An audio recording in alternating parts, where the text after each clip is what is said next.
అందరికీ నమస్కారం. ఏమండి జగన్మోహన్ రెడ్డి గారు, ఏంటండి మీరు ఈ రాష్ట్రానికి ఏలిన నాటి శని పట్టుకున్నట్టుగా పట్టుకున్నారు. మీరు ఐదు సంవత్సరాలు ఈ రాష్ట్రానికి ముఖ్యమంత్రిగా చేసి ఈ రాష్ట్రాన్ని కొల్లగొట్టి ఆ సంపద మొత్తం మూటలు మీ దగ్గర ఉంది. ఆ సంపత్తో, ఆ అవినీతి సొమ్ముతో మళ్ళీ మీరు అధికారంలోకి రావాలనే ఉద్దేశంతో గంజాయి ప్యాకెట్లు, సారాయి ప్యాకెట్లు, డబ్బులు, మరి అట్లాగే బిర్యానీ ప్యాకెట్లు ఇచ్చి అమాయకుల్ని, రేపు భావి భారత పౌరులు అవ్వాల్సినటువంటి భవిష్యత్తు ఉన్నటువంటి అమాయక యువతని మీరు నిర్వీర్యం చేస్తున్నారు. మీ తాయిలాలకి వాళ్ళు మోసపోయి మీరు ఏ కార్యక్రమం పెట్టినా వాళ్ళు వచ్చి ఆ గంజాయి నిషాలో, ఆ సారాయి తాగినటువంటి యొక్క మత్తులో మరి ఏ విధంగా మోటార్ సైకిల్ మీద విన్యాసాలు చేస్తూ మీకు జేజేలు కొడుతూ కొంతమంది ఊపిరి వదులుతున్నారు, కొంతమంది ఆ విన్యాసాలు చేస్తూ ఆ ప్రమాదానికి లోనై చనిపోతున్నారు. మీరు ఒక మాట అన్నారు, నేను మళ్ళీ వస్తే 2.0 కార్యకర్తలకే విలువిస్తాను అని చెప్పారు. గుంటూరు పర్యటనలో ఒక కార్యకర్త చనిపోయాడు. మరి నేను ఇబ్రహీంపట్నం ఆ బూతులు మాట్లాడే ఆ జోగి రమేష్ గారిని పలకరించడానికి వెళుతూ మరి ఆ ప్రయత్నంలో 2 ప్రాణాలు పోగొట్టుకున్నారు. మీరు నాయకుల్నే పరామర్శిస్తారా? మీకు ఎమ్మెల్యేలుగా పనిచేసిన వాళ్ళు, మీకు మంత్రులుగా పనిచేసిన వాళ్ళు, వాళ్ళనే పరామర్శిస్తారా? సామాన్య మరి కార్యకర్తలు వాళ్ళు చనిపోతే వాళ్ళని పరామర్శించరా? మరి వాళ్ళని వాడుకొని మీరు పరామర్శకు వెళుతూ మరి ఇంతమంది కావాలా మీకు పరామర్శ చేయడానికి? కాపుగా మీరు వెళ్ళిపోయి వాళ్ళ అక్కడ ఏదో పరిశీలన చేసుకోవచ్చు కదా.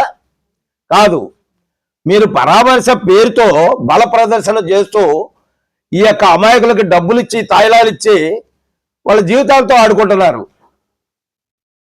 ఈ రకంగా ఎంతమంది కార్యకర్తల యొక్క తాళిబొట్లు, వాళ్ళ భార్యల తాళిబొట్లు తెచ్చుతారు మీరు?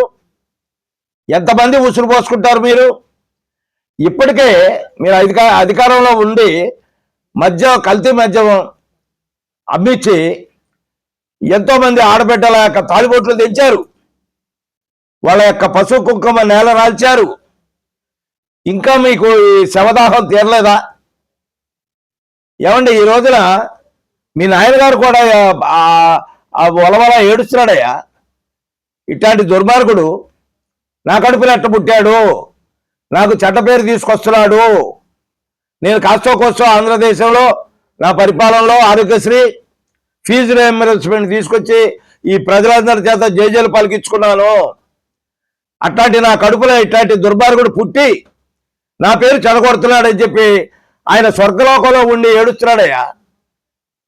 నువ్వు అడవిలోనో ఏ జంతువుగానో, ఏ క్రూర మృగంగానో పుట్టాల్సినటువంటి వాడివి. నువ్వు మనిషిగా పుట్టి మమ్మల్ని ఏలిన నాటి శని పట్టుకున్నట్టు పట్టుకున్నావు మా ఆంధ్ర రాష్ట్రానికి. ఇట్లా అమాయకులను చంపుతున్నావు. మరి అట్లాగే మరి నీ యాత్ర, పరామర్శ యాత్ర అంటే 10 మంది కనపడితే వాళ్ళకి సెకండ్లు ఇవ్వటం, అక్కడ ట్రాఫిక్ ఆఫ్ చేయటం, ఆ వెనక ప్రయాణం, మరి అనేకమైనటువంటి అవసరాల కోసం ప్రయాణం చేసే ప్రయాణికుల్ని వాళ్ళు ఒక్కొక్కళ్ళు 3 గంటలు 4 గంటలు మరి వాళ్ళ కార్యక్రమాలను ఆఫ్ చేసుకొని ఆ బస్సుల్లోనో ఆ కారుల్లోనో వాళ్ళు ఆగిపోవటం. మరి వాళ్ళందరూ కూడా నిన్ను శాపనార్థాలు పెడుతున్నారయ్యా. ఏమి నీకు అర్థం కావట్లేదా? ఒక నిజమైన రాజకీయ నాయకుడిగా చేయాల్సిన లక్షణాలు, చేయాల్సిన కార్యక్రమాలు ఇటువంటివి కూడా నీకేం తెలియట్లా. నువ్వు ఎంతసేపు ఒక క్రిమినల్ బ్రెయిన్, ఆ క్రిమినల్ బ్రెయిన్లోనే ఏ ఎత్తుకాళ్ళు వేసుకుంటూ ప్రజల్ని మోసం చేస్తూ మళ్ళీ అధికారంలోకి రావడానికి ప్రయత్నం చేస్తున్నావు నువ్వు. ఇది నీకు తగదు జగన్మోహన్ రెడ్డి గారు. నేను మళ్ళీ చెప్తున్నాను, నీకు మీ నాయన ఉన్నటువంటి మంచి గుడ్ విల్, ఆయన ఉన్నటువంటి మంచి పేరు వల్ల నువ్వు అన్ని అబద్ధాలు చెబుతావని మేము ఎవరు గ్రహించకపోవటం వల్ల 2019లో నీ పాదయాత్ర సక్సెస్ చేయటం వల్ల నువ్వు ఈ రాష్ట్రానికి ముఖ్యమంత్రిగా కాగలిగావు. ముఖ్యమంత్రి అయిన తర్వాత నువ్వేంటో మాకు తెలిసిపోయింది. 7వ రోజే ప్రజావేదికను కూల్చావు. నీ వాళ్ళ చేత బూతులు మాట్లాడిస్తున్నావు. నీ వాళ్ళ చేత మరి పేదవాడి యొక్క ఆస్తులు కబ్జాలు చేశావు. వాళ్ళ పొలాలు నాశనం చేస్తున్నావు. వాళ్ళ పొలాలు లేదా మీరు స్వాధీనం చేసుకున్నారు. ఏమంటే నువ్వు ఎలిఫెంట్ గురించి 10 ఎకరాలు కష్టపడి సంపాదించుకున్నటువంటి 10 ఎకరాలను నువ్వు మరి కబ్జా చేసి ఎలిఫెంట్ పెట్టుకున్నావు. నీ ధనదాహానికి అంతులేదు, నీ పదవి వ్యామోహానికి అంతులేదు. ఆ రకంగా ఎంతమంది తలకాయలైనా మరి రథచక్రం కింద నలిగిపోయినా నీకు బాధ లేదు. నువ్వు బంగారం లాంటి ఆ 3 ఎకరాల్లో నువ్వు కట్టుకున్నావు. మరి కోటకోటం లాంటి ఎవడు కూడా దుర్భేద్యమైనటువంటి కోట కట్టుకున్నావు. ఇంత చేము కూడా నీ లోపలికి దూరంత కట్టుకున్నావు. నీ ఎదురుగా ఏదో ఒక కట్ట మీద ఏమో కొన్ని వందల సంవత్సరాల నుంచి ఉన్నటువంటి యొక్క బలహీనులందరి ఇళ్ళు లేపేశావు. వాళ్ళు నీకు రక్షణగా ఉండేవాళ్ళు. వాళ్ళ వల్ల నీకు అడ్డమేంటి అంటే నీ ఇంటి ముందు పాకలు ఉండకూడదు, నీ ఇంటి ముందు పేదవాడు ఉండకూడదు. నీ గుణగణాలన్నీ ప్రజలు తెలుసుకోలే నిన్ను ఓడించారయ్యా. నువ్వు మళ్ళీ ఇటువంటి కుట్రలు కుతంత్రాలు ఎన్ని చేసినా, ఎన్ని ఇట్లాంటి పరామర్శలు చేసినా నిన్ను నమ్మరు. నువ్వు 2.4 పద్ధతి ప్రకారం నువ్వు కార్యకర్తల్ని గౌరవిస్తానన్న మనిషివి. మరి గుంటూరులో ఒక మనిషి చచ్చిపోయాడు, మరి నిన్న ఇక్కడ 2 చచ్చిపోయారు. మరి వాళ్ళని పరామర్శించకుండా నువ్వు బెంగళూరు వెళ్ళిపోయావేంటి? సామాన్య కార్యకర్తలు అంటే నీకు విలువ లేదు, వాడుకోవటం వరకే, అంతే కదా. నీ గుణం ఏంటో ఈ ప్రజలకు తెలిసింది. మరి తిరుపతి లడ్డు నువ్వేంటంటే నువ్వు క్రైస్తవ మతాన్ని అభివృద్ధి చేయటం, హిందూ మతాన్ని నాశనం చేయడానికే నువ్వు కంకణ కట్టుకున్నావు. అందువల్లనే మరి ఆ విధంగా తిరుపతి లడ్డూలో నెయ్యే లేకుండా, అసలు నెయ్యి అనేదే వాడకుండా, మరి ప్రాణాంతకమైనటువంటి కెమికల్స్ వాడి, పామాయిల్ అటువంటి అన్నీ కలిపి వాడి తయారు చేసి పవిత్రతకు భంగం కలిగిస్తున్నవే కాకుండా భక్తుల మనోభావాలను దెబ్బతీసి వామో తిరుపతి వెళ్తే కల్తీ లడ్డూలు తినాల్సి వస్తుంది అనే విధంగా మరి ఈ రోజున అటువంటి దురాగతం చేసినటువంటి వాడివి. మీరు చేశారని మీరే ఒప్పుకుంటున్నారు. వైవి సుబ్బారెడ్డి గారు చెప్పారు, సజ్జల రామకృష్ణారెడ్డి గారు చెప్పారు. మరి అట్లాగే మరి సీక్రెట్గా వాళ్ళు మాట్లాడుకుంటూ రోజా గారు మరి నీ బూతుల మరి జోగి రమేష్ వీళ్ళిద్దరు కూడా మాట్లాడుకుంటున్నారు. ఏమని మాట్లాడుకున్నారు? మనం కల్తీ నెయ్యితో కల్తీ నెయ్యే లేకుండా కల్తీ చేసాం. మరి ప్రజలందరూ కూడా అర్థమైపోయింది, విషయం అర్థమైపోయింది. మరి దాంతోపాటు నేషనల్ మీడియా కూడా కోడేకి వస్తుంది, పార్లమెంట్లో కూడా ఈ విషయం చర్చకొచ్చింది, మన బండారం బట్టబయలైపోయింది అని మీ వాళ్ళే మాట్లాడుకోవడం కూడా జరుగుతుంది. పాపం ఎన్నాళ్ళు దాగరండి, నిజం ఎప్పటికైనా బయటపడుద్ది. మీరు కాబట్టి ఈ రోజున స్వర్ణాంధ్రప్రదేశ్ దిశగా చంద్రబాబు నాయుడు గారు మరి అద్భుతంగా రాజధాని తయారు చేస్తున్నారు, పోలవరాల్ని ఉరుకులు పెట్టిస్తున్నారు.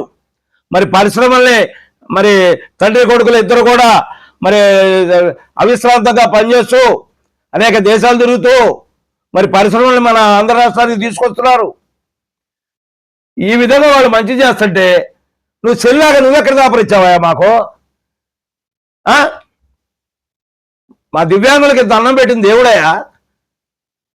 నీ హయాంలో 3,000 రూపాయలని ₹1 పెంచావా? ₹1 ఏ మేలు చేయరా నువ్వు? నీకోసం పనిచేసిన ఏ కార్యకర్తకి కూడా నువ్వు ఒక్క నిమిషం అవకాశం కూడా ఇవ్వలా, కలవడానికి అవకాశం కూడా ఇవ్వలా. ఇంత దుర్మార్గుడివి మళ్ళీ ఏ మొహం పెట్టుకొని ప్రజల్లోకి వస్తావు? ఏ మొహం పెట్టుకొని పాదయాత్ర చేస్తావు? ఆడవాళ్ళు చీపులతో కొడతారయా? గౌరవంగా ఏదో ఆ కోటలో కట్టుకుని అటు సావు, అంతేగాని నువ్వు బయటకు వచ్చి నువ్వు పాదయాత్రలో ఇది చేస్తే కళాపతి వెళ్తారు, నీ మొహాల చీపులతో కొడతారు. ఒక్కొక్క కుటుంబం రగిలిపోతుంది. వాళ్ళకి జరిగిన అన్యాయం ఘోరాలు, ఆ కుటుంబంలో వాళ్ళకి కబ్జాలకు గురైనటువంటి వాళ్ళు, ఇళ్ల స్థలాలు కబ్జాలకు గురైనాయి, పొలాలు కబ్జాలకు గురైనాయి. ఈ విధంగా నాశనం చేసినవాడు నువ్వు. నీకు మళ్ళీ ఎవరే ఓటేస్తారు? కడుపుకి అన్నం తినేవాడు, సంసార పద్ధతి ఉన్నటువంటి వాడు, కుటుంబాన్ని ప్రేమించేవాడు, క్రమశిక్షణగా జీవితాన్ని గడిపేవాడు ఎవడు కూడా నీకు ఓటేయరు జగన్మోహన్ రెడ్డి గారు. నువ్వేదో ఆరాటపడుతున్నావు అంతే తప్ప నువ్వు ఆ కిరాయి జనాన్ని వాళ్ళని చూసుకొని ఆ కాత ఈ బ్లేడ్ బ్యాచ్ సారాయి పోదా అలవాటు ఉన్నవాళ్ళు వాళ్ళు తప్ప సంసార పద్ధతితో ఎవడో కూడా నీ కార్యక్రమాలకు రారు.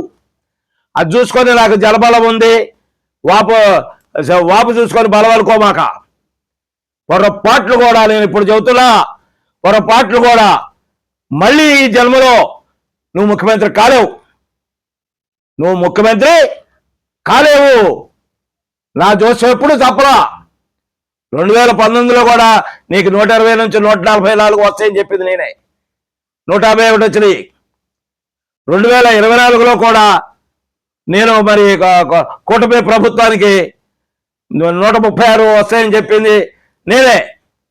మరి 164 వచ్చినాయి. 2029లో ఇదే ఈ రకంగా నువ్వు మాయ జాతరవు కదా, డబ్బులు ఉన్నాయి కదా నీ దగ్గర, పాపం సొమ్ము ఉంది కదా, అది వెదజల్లుతావు, ఈ అమాయకులను కొంటావు. ఆ ప్రయత్నంగా నీకు మళ్ళీ చెబుతున్నా 47 సీట్లు వస్తాయి నీకు. అందరూ చెబుతున్నారు 11 వచ్చినాయి ఈసారి 0 వస్తుంది అని. కాదు, 47 వస్తాయి. 47 అంటే ఏంటి? మళ్ళీ 4, 7, 11. కూటమికి కూడా 11. అది ఎట్టాగో చెప్పరా? 128. వాళ్ళకి వచ్చేది 128 సీట్లు. 1, 2, 3, 8, 11. మీ ఇద్దరికి సమానమే. నీకు 11, కూటమికి 11. వాళ్ళకి అధికారం వస్తుంది, నువ్వు సెంట్రల్ జైలుకి వెళ్ళబోతున్నావు.